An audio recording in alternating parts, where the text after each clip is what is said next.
एक फैसला, 1620 करोड़ रुपए का जुर्माना और भारत की सबसे बड़ी आईटी कंपनी सवालों के घेरे में।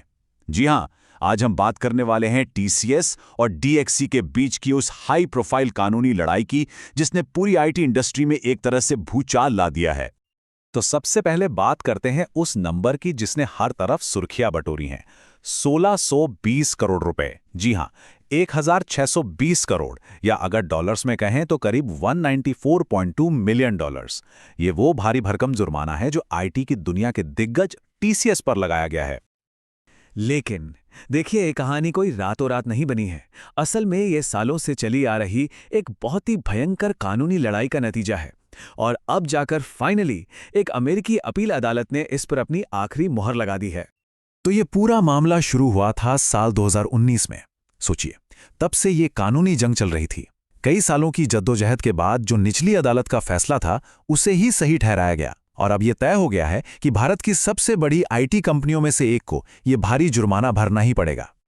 तो अब सवाल ये उठता है कि आखिर हुआ क्या था? ऐसा क्या हुआ कि इतना बड़ा जुर्माना लग गया? चलिए इस केस के जो आरोप हैं उन्हें एक एक करके, मतलब परत दर परत समझते हैं। तो देखिए, इस पूरे मामले के सेंटर में तीन बड़ी कंपनियां हैं। एक तो है टीसीएस, दूसरी है डीएक्सी टेक्नोलॉजी और तीसरी है एक अमेरिकन इंश्योरेंस कंपनी जिसका नाम है ट्रांस अमेरिका कॉर्पोरेशन। अब कहानी कुछ यूं है कि डीएक्सी ने अपना एक बहुत ही खास सॉफ्टवेयर ट्रांस अमेरिका को लाइसेंस पर दिया था। ठीक है, अब मजे की बात यह है कि उसी समय टीसीएस भी ट्रांस अमेरिका के लिए ही एक प्रोजेक्ट पर काम कर रही थी। तो आरोप ये लगा कि इसी कॉमन क्लाइंट के जरिए टीसीएस ने डीएक्सी के उस सीक्रेट सॉफ्टवेयर तक अपनी पहुंच बना ली। और फिर क्या, आरोप है कि उसी जानकारी का इस्तेमाल करके टीसीएस ने अपना खुद का एक कॉम्पिटिटिव प्लेटफॉर्म तैयार कर लिया। और देखिए, ये कोई मामूली केस नहीं था। ये मुकदमा डिफेंड ट्रेड सीक्रेट्स एक्ट के तहत फाइल किया गया था। ये अमेरिका का एक बहुत ही पावरफुल कानून है। ये कानून बेसिकली कंपनियों को उनकी सबसे कीमती चीज यानी उनके ट्रेड सीक्रेट्स जैसे कि सॉफ्टवेयर कोड, उसकी चोरी के खिलाफ लड़ने का एक मजबूत अधिकार देता है। लेकिन अब आप सोच रहे होंगे कि ठीक है, नियमों का उल्लंघन हुआ, पर इतना बड़ा जुर्माना, मतलब आमतौर पर ऐसा नहीं होता। तो असली कहानी, असली ट्विस्ट इस जुर्माने के ब्रेकडाउन में छिपा है। ये देखिए, जब हम इस जुर्माने की पूरी रकम को तोड़कर देखते हैं ना, तो एक बहुत ही चौंकाने वाली बात सामने आती है।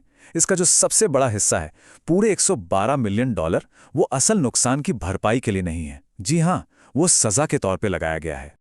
कानूनी भाषा में इसे कहते हैं प्यूनिटिव डैमेजेस, मतलब दंडात्मक हर्जाना। और ये बहुत रेयर होता है।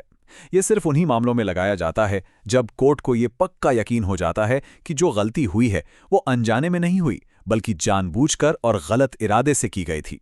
और इसका मकसद सिर्फ सजा देना नहीं होता, बल्कि एक ऐसी मिसाल कायम करना होता है ताकि भविष्य में कोई और ऐसा न करे।